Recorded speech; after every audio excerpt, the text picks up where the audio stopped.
நம்மளும் நிறைய வீட்டில் சாம்பார் வைப்போம். ஆனால் ஹோட்டல் ஸ்டைலில் வரலாம் ரொம்ப ஃபீல் பண்ணுவோம். அப்படி ஃபீல் பண்ணால் இந்த வீடியோ கண்டிப்பாக பாருங்கள். Hi, this is Nagu. Today நம்ம பார்க்க போகிற ரெசிபி என்னென்னா ஒரு சாம்பார் ரெசிபி தான்.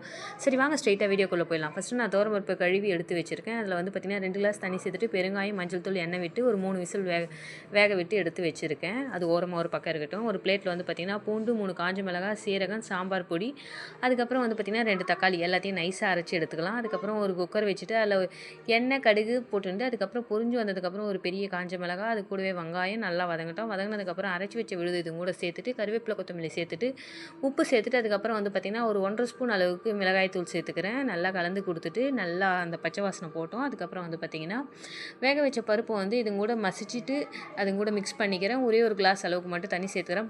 பருப்பு கட்டியாக இருக்கும் இல்லையா, ஸோ ஒரு கிளாஸ் அளவுக்கு தண்ணி சேர்த்துட்டு கலந்து கொடுத்துட்டு ஒரு கொதி கொதிச்சா போதும். இது மொத்தமே ஒரு 7 நிமிஷம் தான் ஆகும். ஒரு கொதி கொதிச்சதுக்கப்புறம் அடுப்பை ஆஃப் பண்ணிவிடுங்க. அவ்வளோதான். ரொம்ப சூப்பராக இருக்கும். நம்ம கூட என்னடா அப்படின்ற மாதிரிலாம் நீங்கள் நினச்சிங்கன்னா வச்சுட்டு ட்ரை பண்ணி பாருங்கள்.